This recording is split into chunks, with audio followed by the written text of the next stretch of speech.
Hello and welcome to Upper Penn. My name is Dakota, and today I am speaking with Arizona State Professor of English and roller derby enthusiast Devoney Looser about her recently released book, Wild for Austen, a rebellious, subversive, and untamed Jane. Thank you for being here. It's so great to be here, Dakota. And my first name is Devoney. My Oh, parents could have given me one to pronounce easily. You know what I'm saying? I've had a tough road that way. Devoney. Okay. Devoney. Sorry about Please call that. me Devoney. Okay. Great to be here, Dakota. You are already a professor of English and you teach Jane Austen to your students, correct? That's right. And you've been doing it for quite a while. Decades. I think I've got one of the best jobs on campus. Um, and this is actually not your first book about Jane Austen. That's right. It's my fifth book, believe it or not, but my second one that is directly about Jane Austen. In 2017, I brought one out called The Making of Jane Austen, which was about her afterlife, her legacy. Okay. But this one is all about what people expect of Jane Austen, I feel like. So can you give folks a little bit of a rundown of what the book is? Yeah, so Wild for Austen is a dual meaning in the title. I'm looking at what's wild for Austen in her writings and life and who's gone wild over her. So the book is split into three parts. It's 25 short chapters spread over three parts on her writings, her life in her social circle, and her legacy or her afterlife. So I hope a little bit for everyone who's either coming to her as already a dedicated fan or a Janeite, as we call ourselves, or who's coming to her for the first time and wondering, where does she fall along a continuum of wild to mild? And I want to move the dial more toward the wild side using legitimate evidence.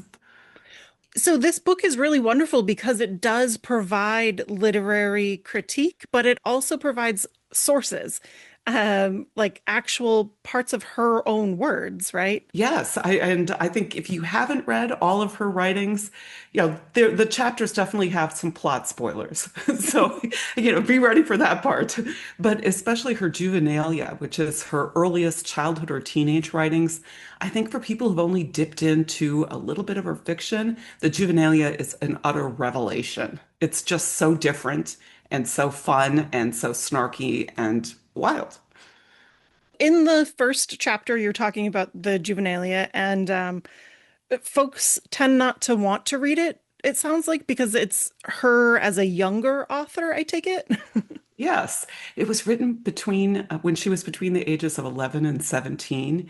And it is remarkable to think of a person that young writing these really smart, informed pieces, which are a lot of them a send up of the popular novels of her day. So if you don't know a lot about novel conventions, and I'm sure your listeners do, but for people who don't know a lot about novel conventions, then I think it might be a little bit harder going. If you don't understand that a lot of novels from this period were coming up with preposterous shipwrecks and people, who are reunited later and things that we associate with the old romance tradition. If you don't know that tradition, you might not find her early work as funny. But if you do know it, her work is hilarious. She's just picking apart all of the kind of stereotypical, over the top parts of the genre in her day.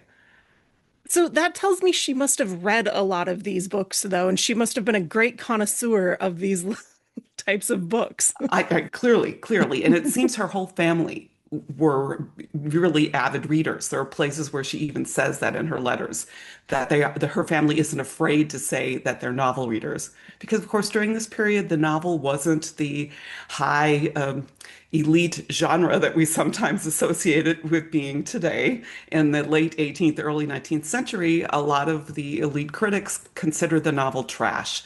The best genres were poetry and, other kinds of, nonfiction, essays, philosophy, religious writings. These were the best kinds of literature, not fiction. Fiction was considered the lowbrow trash.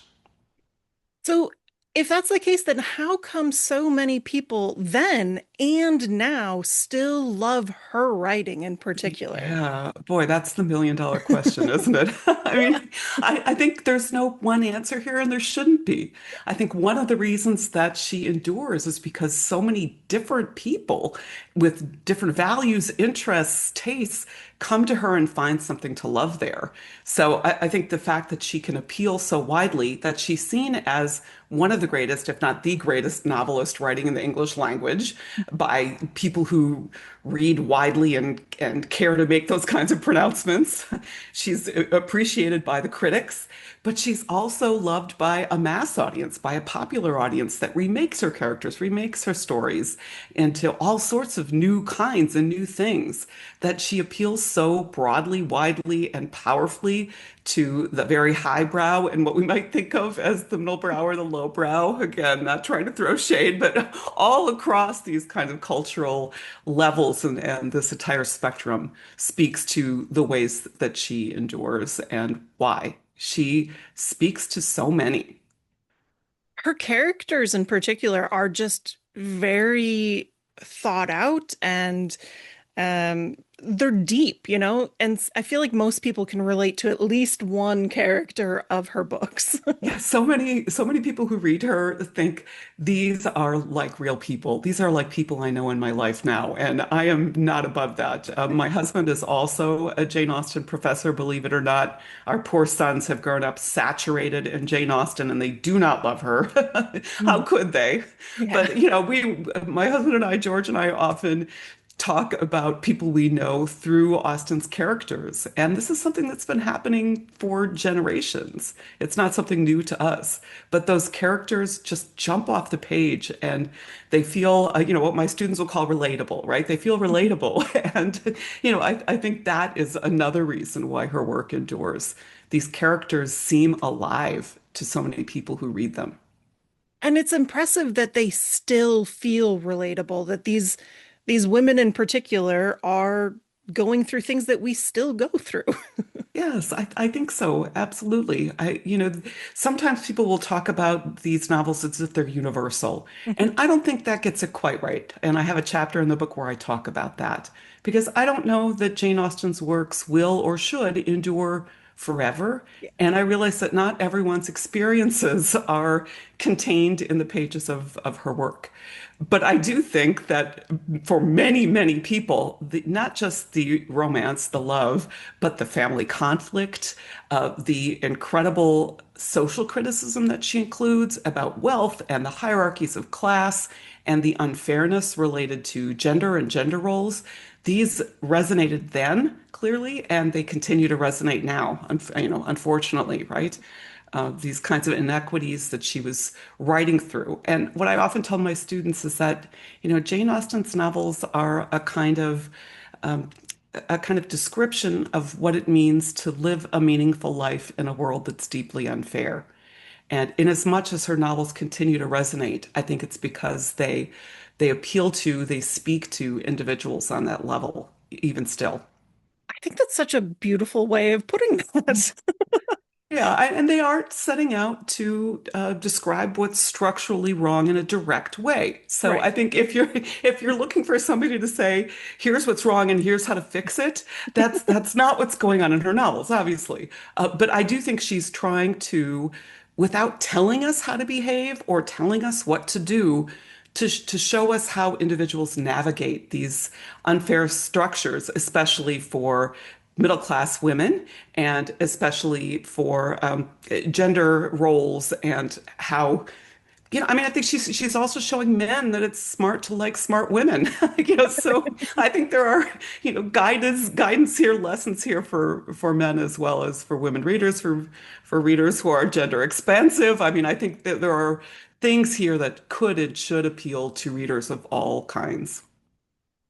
It's funny though, because Jane Austen seems to be the one character in her own life that seems to have been so wildly misinterpreted. Yeah. Um, And I do go into that a bit, especially in the introduction to the book. I think there was a lot of after her death in 1817, a lot of attempts, especially by her family, to shape her as safe and as prim, proper, and not beyond the pale, right? And that was about a family reputation and probably many other things. But I think they overdid it. And now I think there's still, among many people, this sense that she was boring and conventional and conservative and milk toast. And I think for critics for years, it's been clear that this isn't true. And for some readers, for some very careful readers, clear that it's not true. But among the general public, there's still this sense that, Jane Austen is like the boring one. And I want the book to show us, to show readers all the ways that that really isn't true. Well, she's also portrayed as almost pitiable Yeah. in many things, and I don't understand this narrative, I guess. Right. Poor Jane Austen. She wrote about love, but she never got married, right? I mean, this Yeah. is, I hope we're finally in an age where the idea that she remained single isn't the most important thing about her. The fact that she wrote these genius novels, my goodness, that is the most important thing about her.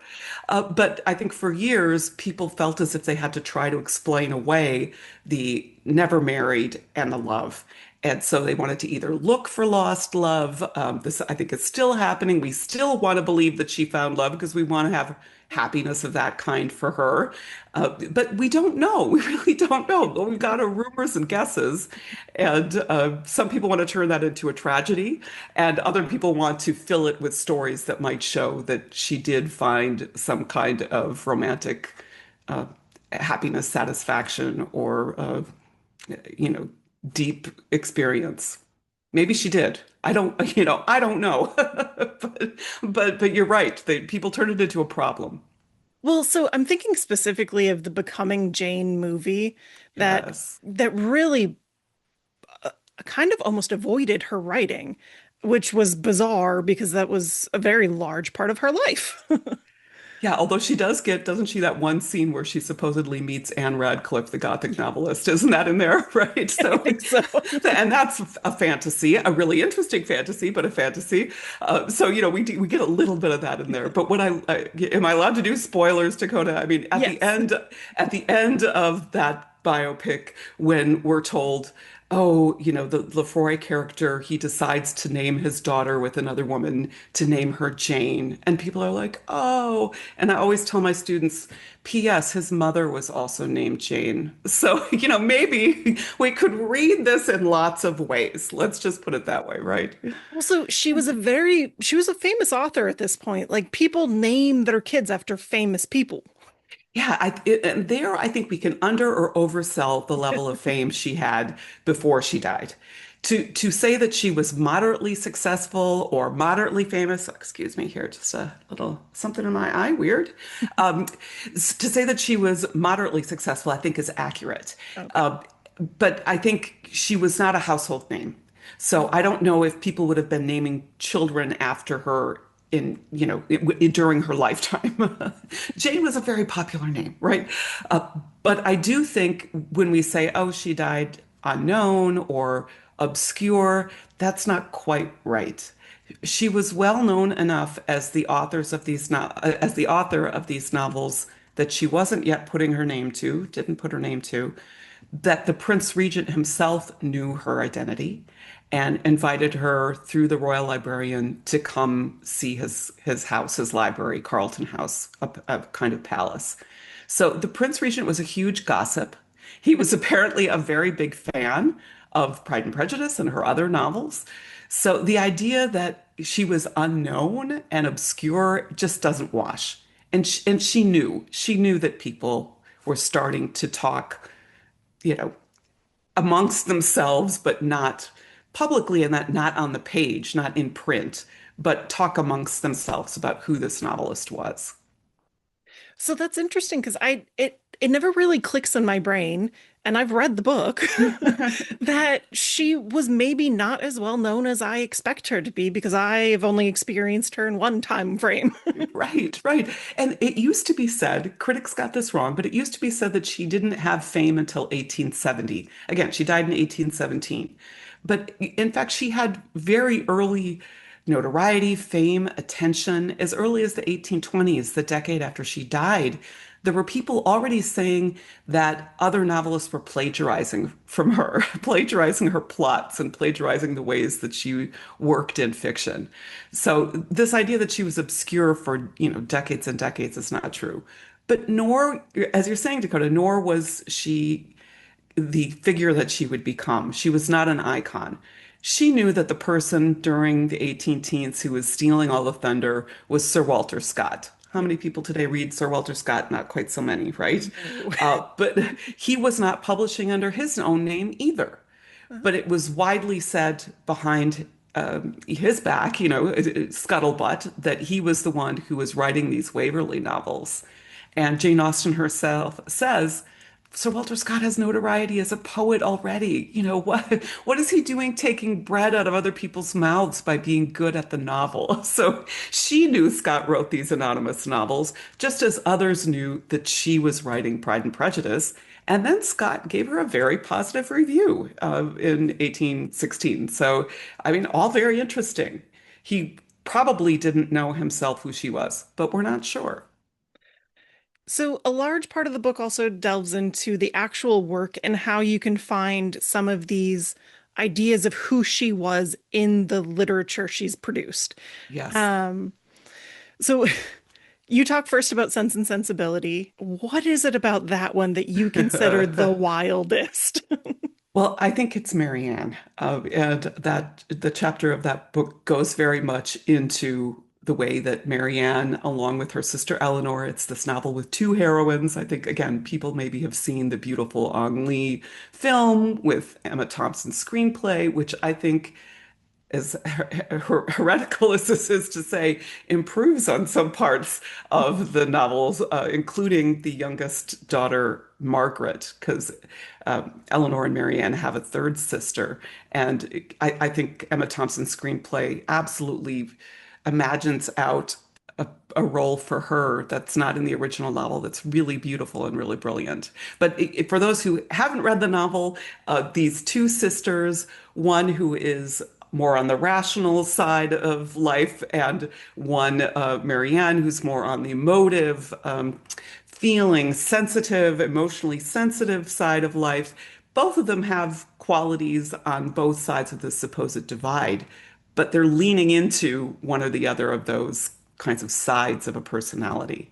And Marianne does so in ways that are absolutely, they're described with the word wildest.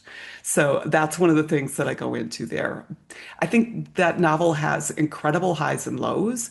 It has, the closest that a dual heroine comes to death. That's kind of wild in itself, right? I don't know, you overuse that word too much in our conversation here, but it's the danger I'm falling into as I try to describe what this book is doing. But Marianne, she really comes close to the precipice of a lot of kinds of danger that young women faced. And partly it's because she is so strongly putting herself out there and putting herself at risk. And we're shown the ways that that's beautiful, but also the ways that it can go up to the level of danger. So the very next chapter is about Pride and Prejudice, and you title this Almost Wild. But I really feel like the sister that starts with an L, Lydia. Lydia, she is insanely risk risk taking. Yes. And so if in Sense and Sensibility we look at Eleanor and Marianne and the choices they make, and we can compare and contrast them against each other, obviously in Pride and Prejudice, where you've got five sisters, you've got a lot more going on. But I think around wildness, definitely it's Elizabeth and Lydia that we're supposed to compare. And that word is used to describe both of them. But what I really want to make sense of in that chapter of my book is Elizabeth being described as almost wild, and Lydia as, over the top wild. So I think the almost wild is kind of Jane Austen's sweet spot, and it's what makes Elizabeth so charming. But I think we forget the ways that she is really pushing the envelope. She is a heroine who says no, who makes very risky refusals in particular, that changed the course of her life for the better, but that also put others at risk around her in a different way from what Lydia does, but that are risky nonetheless. And in Elizabeth's case, I think we're supposed to laud it and appreciate it and love it. And in Lydia's case, we're supposed to say, oh, good grief, she's younger. Some parent should have put on the brakes. Somebody should have put on the brakes for this woman who is a young woman who is described as having high animal spirits. And I think we all know what that means. Lydia has high animal spirits. That could not be more direct. There's nothing secret about what that means. It's very direct. Well, that's kind of why I think of Pride and Prejudice as pretty pushing the envelope societally Yes. at the time. Um, I think so too. And if for those of your listeners and viewers who want a little snippet of this Pride and Prejudice argument from my book, an excerpt was published this week in LitHub. So LitHub has the Almost Wild section on Elizabeth Bennet there. So you could decide if the book is for you after reading that section. But it definitely goes into a lot more of the argument that you're bringing out. Bringing out so well, Dakota. Thank you for that. have you had much pushback in the academic world about these ideas? Because in the introduction, you mentioned that some people are very staunch that she was none of this. Yeah, and I think most scholars in the Austen space understand very well that she has been oversold to the public since the, since the early 19th century as milder than she really was. I think that is not a surprise to scholars. And I go into this particular scholar, Donald Green, who was writing in the 70s and 80s. And, he says at that time, thank goodness we're done with this now. Everyone understands that we're done with this idea that she was prim, proper, and boring, and we can move on. And it hasn't happened nearly as fast as Donald Green thought it was happening or wanted it to happen in the 70s and the 80s. And I just give a little attention to that. So I get less pushback from scholars who studied Austen. I do get some pushback from people who think that the wildness that I'm identifying is a little wishful thinking. And to that, I say, I am looking at how the word wild was used in Austen's day. I'm certainly not arguing that she was the wildest of authors in this period. Right. If we look at Mary Shelley, if we look at Charlotte Bronte, the other two best known women authors from this period, no, Jane Austen did not run off to Europe with a married man and hang out in a castle and write one of the best works of science fiction. She did not do that. On the Bronte side, she was not writing novels about gnashing teeth, and she didn't go off and live in Europe, and there weren't things that were what we associate with the Brontes and shaping the fiction of Emily, Charlotte, and Anne Bronte. But there were actually women writers who were even wilder than all of those three. And I do talk about one of them in the introduction, and I hope your listeners are going to check her out. Her name is Harriet Wilson, and she was a courtesan who got to a certain age in her life where maybe her wealthy male clientele was dwindling. She aged out a little bit of that profession, perhaps, and she decided that what she would do is start a blackmail campaign. And she would go to all of these high profile lovers, former lovers, and say, either pay me off or I'm writing about you in my tell all memoir. And that is, in fact, apparently just what she did. So she was definitely wilder than all three of those combined, both in how she was living her life, the things she was writing about. That is truly beyond the pale, off the charts of the kind of thing we associate with the early 19th century and women writers. But interestingly, of all of those three, Austen, Shelley, and the Brontes, Jane Austen had the closest connection to Harriet Wilson. She writes in her letters of Lord Craven, who is connected to her family in various ways. And she has some generally nice things to say about Lord Craven. She says, but there's this little problem of his having a mistress with him. And she kind of makes a joke out of that. It makes light of it. But it is very likely that that mistress was a 14 or 15-year-old Harriet Wilson. She was one of the earliest mistresses of Lord Craven. And Jane Austen likely makes references to her in her own letters. So Jane Austen was not this sheltered person who didn't know about things. You know, she was connected to, or at least one removed from, one of the wildest women writers of her day. Well, so I think what people don't understand is she was straddling a line between acceptable and will be read by more people, in my opinion, and pushing the boundaries of what women in particular were allowed to say and do. Yes, thank you for recognizing that. And of course, Harriet Wilson was impolite. You know, if the world was lived, especially for women, on this sort of, razor's edge of you're on the polite side or the impolite side, Jane Austen was definitely living on the polite side. Her father was a clergyman. I mean, she she understood what it would have meant to her family, if she went to the impolite side, as Mary Shelley did. But these divides were also part of one's literary reputation. And women were not behaving in ideal feminine ways at all by putting their works in print. So I think there is an argument to be made, and maybe it's too broad, but there's an argument to be made that any woman who sought print, whether she did it under her name or not, was already not doing femininity right for this time, was already not doing politeness right. She was, engaging in things that were not passive and making herself smaller and making herself quieter. You know, anybody who published their writings was making themselves louder, trying to make themselves heard, and taking the fruits of their brain and saying, these are worth other people paying attention to.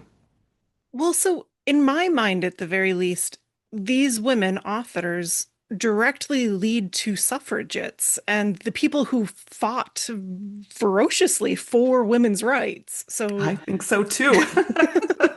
But in fact, during the late 19th century, early 20th century, and I write about this a little bit in the book, as you know, there were people who were trying to use Austen for the suffrage movement, for getting women the right to vote, and the anti-suffrage movement, including some of her own collateral descendants.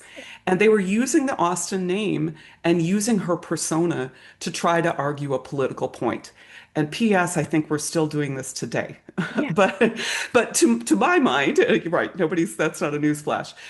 To my mind, there is more in there to show that Austen would have been very interested in expanding women's rights and roles. But anytime we're asking, what would Jane Austen think about something that came years after her death, we're guessing.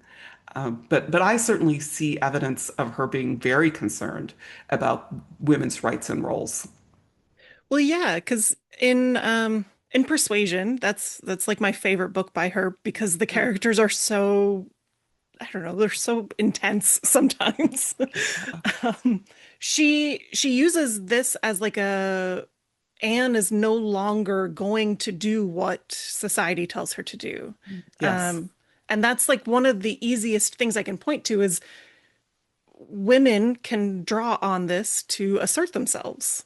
Yes. And there's a beautiful line in a conversation that she has toward the end of the novel about who has had the pen in their hands and who has been able to tell the story, men versus women. And it is not directly political. It is about constancy and feelings. But obviously, it's also political. I mean, again, this is not a secret. This is really on the surface of what she's doing. But I think what you said a moment ago about her wanting to reach a certain readership, Yeah. she was definitely going for a wider readership, and she found it.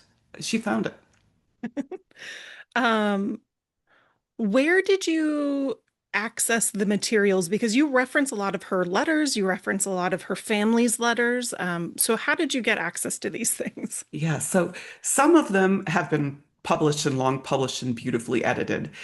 Only a small number of Jane Austen's letters themselves, from her pen survive. About 160, 161 of her letters survive. And we believe that the rest were destroyed by her family, potentially by her sister Cassandra.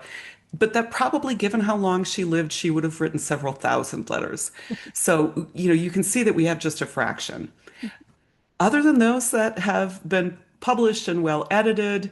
There are unpublished letters from her family, and I've had the privilege of being able to read some of those in the various archives where they're now housed, including at the Morgan Library in New York and at the Hampshire Archives in Winchester, so in England. So I've been able to go into some of these unpublished letters. And although the Jane Austen biographical space is very well mined, Yes. um, even the late great Deirdre LaFay, who wrote a chronology of Jane Austen that has thousands of events. I mean, it seems like it would have every single fact, but even at the end of her life, she said there's more to find, and she's right. There is more to find, and I'm proud of the things that I've been able to dig up from various newspapers that haven't been well attended to, where I found evidence of three of her brothers' activities in the abolition movement as anti-slavery activists in the years after her death. And I'm proud of just being able to find little lines and letters from an aunt or a brother that illuminate something about Jane Austen herself or allow us to speculate better about something in her fiction. I think there's still more to find. So it's just amazing that you get access to these things because I'm deeply jealous. Um, And I can say more about that too, Dakota. There are ways increasingly for independent scholars, as we often call people who don't have an academic perch, to see things in archives. I think you'd want to train yourself in paleography first, the reading of old handwriting. And some genealogists, some people who work as, family genealogists already have some of these paleography skills. But 19th century handwriting, not always the easiest thing to read. But increasingly, a lot of archives will have virtual visits so that you could call up a document and a librarian will put it under a camera for you and you can see it on Zoom. In effect, you can see it on a camera and tell them, please turn the page for me.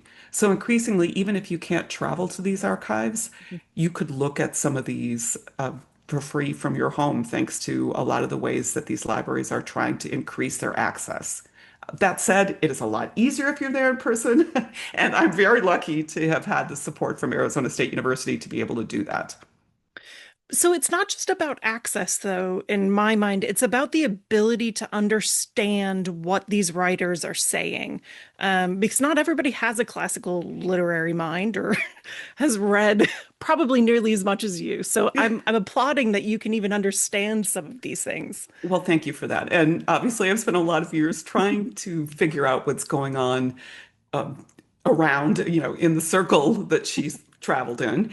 And as a result, when you read a line, you might see something that people before you haven't seen.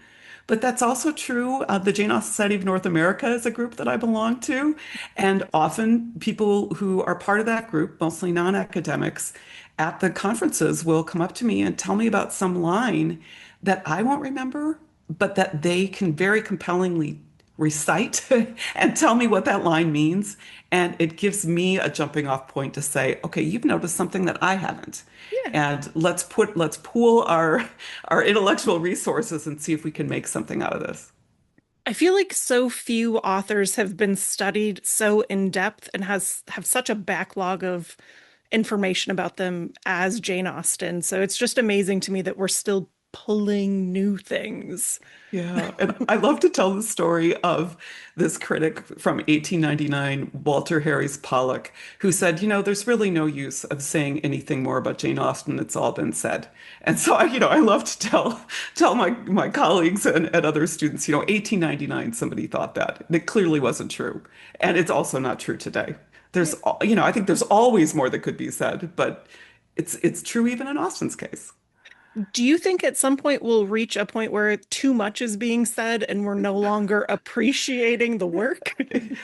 So I don't see that danger currently. I'm excited whenever Jane Austen moves into some new cultural medium or a different part, especially of youth culture, because to me that says she's got a fighting chance to endure if that happens. If she doesn't make a leap into whatever the next technology is, I think she's less likely to be around for another number of years. So to me, I'm not worried about her being spread into unusual spaces or places or emerging spaces or places. That said, I do have a chapter on erotica and Jane Austen, and that one's been very controversial. Not everyone loves that I've written about that. I think some people would rather not pay that close attention to that material. And there's certainly, I do love, there was one complaint recently that I read about that chapter saying, first of all, she shouldn't have done this. Secondly, there's a lot more of it than she realizes, and that one made me laugh. That because I just think Jane Austen would really appreciate that herself. Don't do this, and also you don't know how much there really is. Don't worry though, So, I've found it. right, I know about it, even though I don't want you to talk about it. Anyway, if all we end up with is the erotica and there's nothing else, then I'll be worried. But I think as long as she is existing in this kind of multimedia landscape where there are all these different competing visions and versions starting conversations and fights, to Yeah. me, that's a positive. That's a beautiful. I love how new visual adaptations like the Netflix version of Persuasion, I didn't particularly care for the way it was made, but I feel like bringing it into a different landscape or putting it in a different format really allows younger people who may have never desired to look at Jane Austen, I don't know, the I opportunity to. I absolutely agree. And for those who don't know, that Netflix persuasion really got roasted. I do think it was a Fleabag persuasion. It clearly was. Yeah. But I think that's okay. And Yeah. the fact that you, as an Anne Elliot fan, you who love the heroine of Persuasion, which is not the heroine that No.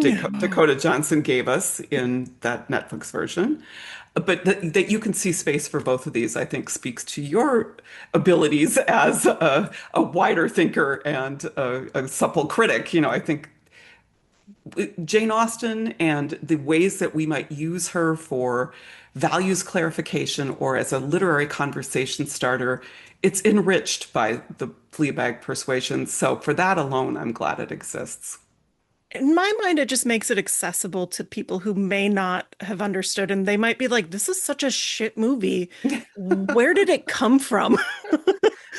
I think the breaking the fourth wall and the drinking and the winking, really for people who like Anne Elliot, I understand why that was not their Anne Elliot. But it's a kind of fun Anne Elliot. We've done that. Was We've seen that done before with Mansfield Park, right? Yes.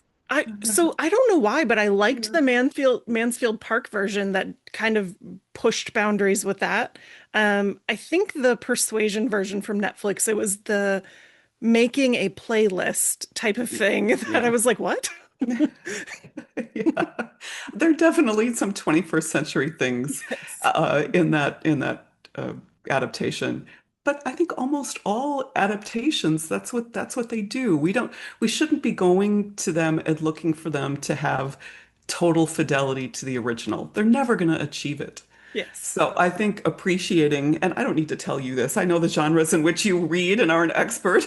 These kinds of mashups are and very deliberate homages that take an author's stories in new directions. I think they're creatively terrific and interesting often. I don't love every one of them Right. equally, for sure I don't. But I'm glad that we have this kind of robust cultural space in which Austen's characters and stories are being told and retold. So that brings me to Sanditon. That's how you say it, Yes, yeah. And okay, yeah. So It's like Sandy Town. Think of it, right? It's a town built on sand. Anyway, I can go more into Sanditon. Yes. so you there's a funny line in the book, in my opinion, where you're teaching Pride and Prejudice, and a boy in your class goes, "Well, where are the car chase? Like, where's the chariot chases or whatever?" And you're like, "Maybe I should have started here then." Right.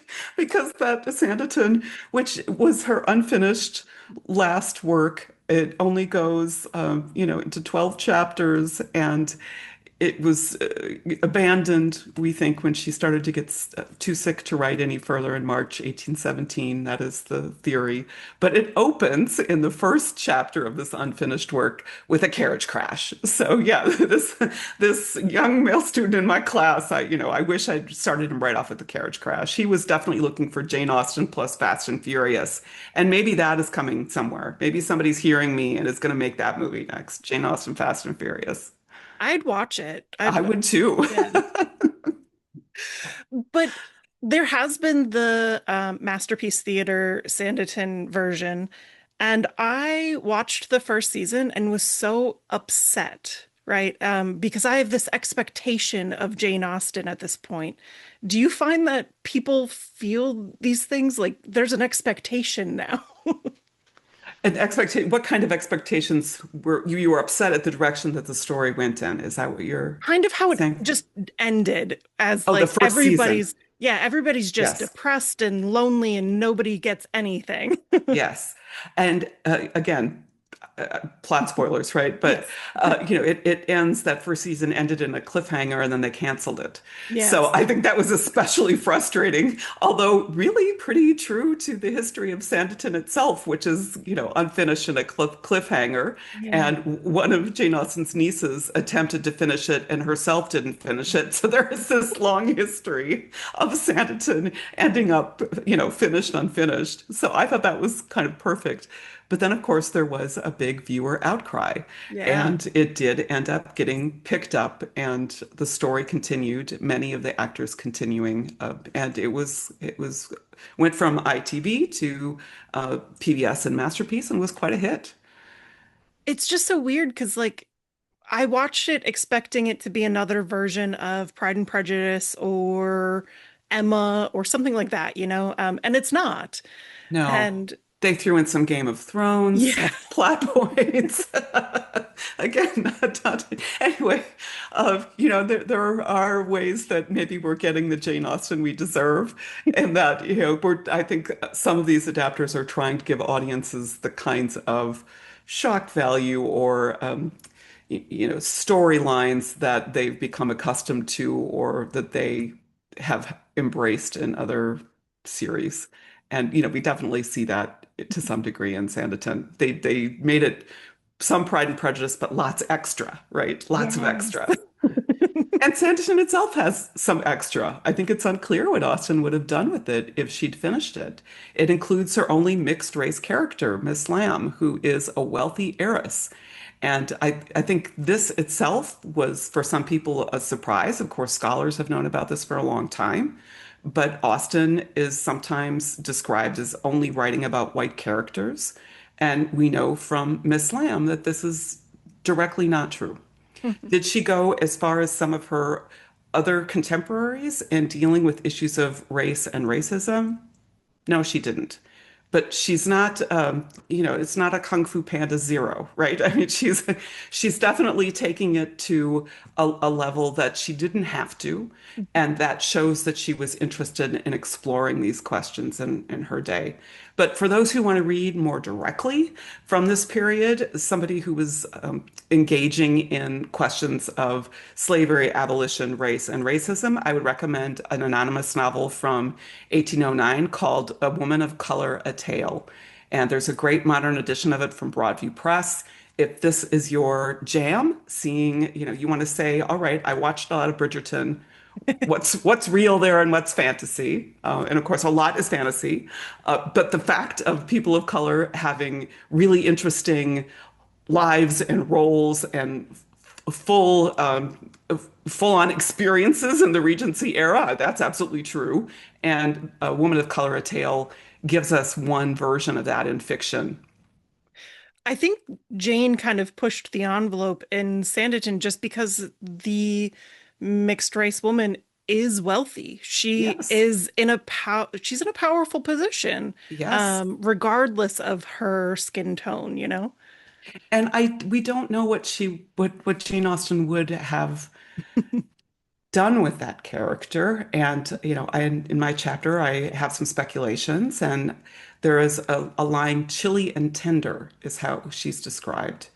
and I go into the weeds, way into the weeds, about that phrase, which so much has been unpacked from, and try to do my own unpacking. But this is what we're often reduced to, I think, with Jane Austen, is coming down to a word or a phrase and trying to make sense of it. But also, unbelievably and spectacularly and gratefully, almost every word of hers does repay close reading.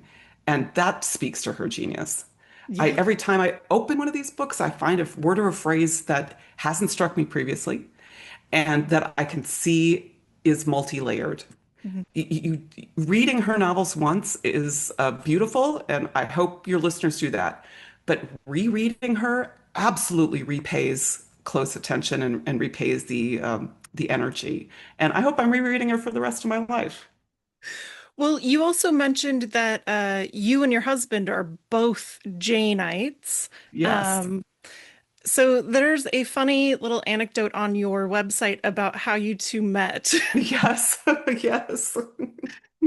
Would you mind sharing your story?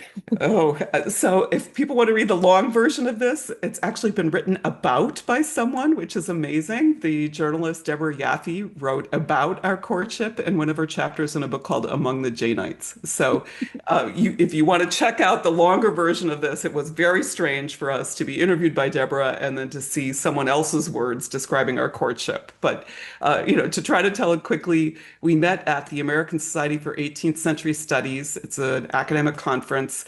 The acronym of that is ASEX. So we've gotten a lot of mileage out of that as a joke. But our first conversation was about Jane Austen.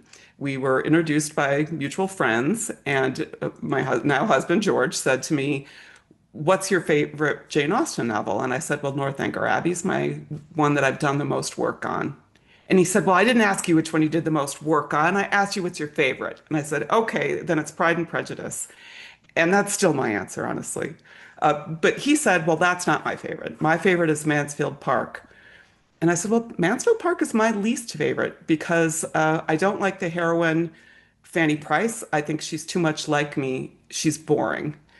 And George says that was the moment at which he knew he wanted to marry me. And, I have to continue to laugh at that because did he want a boring wife? I don't know what he wanted. But, but I think in Fanny Price, he sees integrity and a kind of quiet strength. She's also described as timid. And she's probably Austen's most working class heroine. I mean, she's firmly middle class, but her family is shown to be in a more economically precarious position. They're described as vulgar. And I think from me, I'm a first generation college student, and maybe I over identified with Fanny early in my life and didn't want to be like her. I wanted to be an Elizabeth and not a Fanny. Fanny's grown on me in the years since, but hey, that found me George. So in that sense, it can't be all bad. It's funny how, this is how a Jane Austen novel would start. Right. Oh dear, yes. To say that Jane Austen has saturated almost every single part of my life is not a lie. It's true, and that's incredible. Is she still your favorite author then? Yes, and I have a section in Wild for Austen where I talk about people who love her, hate her, say meh, and what to do with that state of affairs. And I kind of go through the many different people who've said that they have one of those feelings toward her. But I also occasionally ask myself, because people will say to me, "Are you sick of her yet?" And so some days I say to myself, "Am I sick of her?" And so far, my answer has always been no, I'm not sick of her yet. We'll see if 2025 does its number on me or not. But I still come to her with great enthusiasm and just great gratitude for all of the incredible relationships she's helped me form, for the things in the world that she's allowed me to talk about, to learn about. And yeah, I think I'm still energized by her and by her writings, and I'm not sick of her yet. Do you have another like project plan then about her or about anything?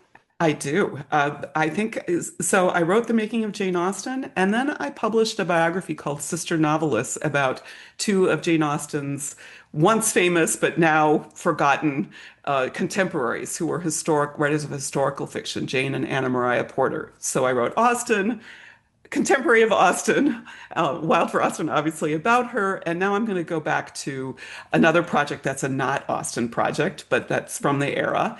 The working title is The Stunning Gunnings, and it is about a group of scandalous women. And I'm pitching them as the 18th century Kardashians. They were self-promoting, probably liars, definitely using the 18th century social media platform, image, and fiction writing and work to get their story out there. And I'm excited to try to retell it, although it's a challenge to write a work of nonfiction about a group of women who reshaped the truth or who lied. So writing nonfiction about fiction makers is going to be a challenge, but a one I'm really looking forward to.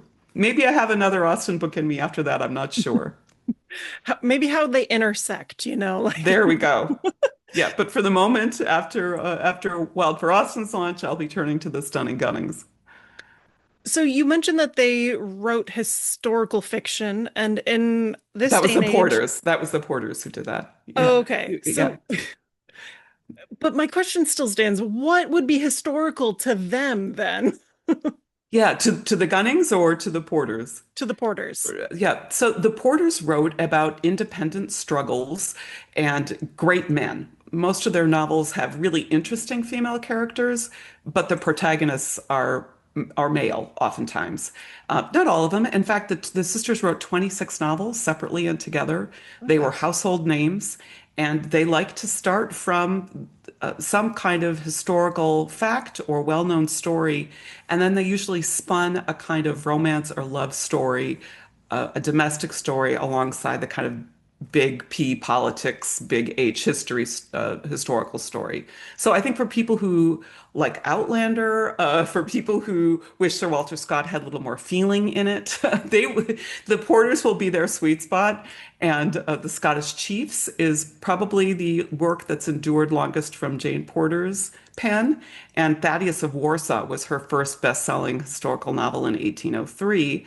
And that was years before Sir Walter Scott published Waverley and didn't give the Porters the credit that they really should have had for having launched this kind of romance plus history melding into a new kind of bestsellerdom. And what makes it especially frustrating that Scott didn't credit them is that all of them were childhood friends. So I am excited to have published sister novelists and tell the first, give the first full-length biography of these sisters. But yes, women were using history, women were writing history. The Porters made Hilary Mantel possible. So I hope people who are interested in that part of how things were going on around Austen or in her era will want to pick up sister novelists. Well, I don't have any more questions. You've basically answered everything. This has been so fun, Dakota. Thank you. Just so wide-ranging, and thanks for having the book there in the back. I love the cover. They put this amazing Jane Winking cover, and I hope that that'll speak to some of the sensibilities of your listeners and viewers too. It certainly does to mine. Well, I really do encourage anybody who enjoys Jane Austen or just, biographies about people who might be a little misunderstood to go pick up Wild for Austen. Thank you so much. It's been such a pleasure, and happy 250th to Jane Austen, her 250th birthday this year. December 16th, right? That's right. Well, I hope everybody goes out there and has a wonderful day and maybe celebrate Austen's 250th birthday with Wild for Austen. Love it. Thank you and have a great day. Bye.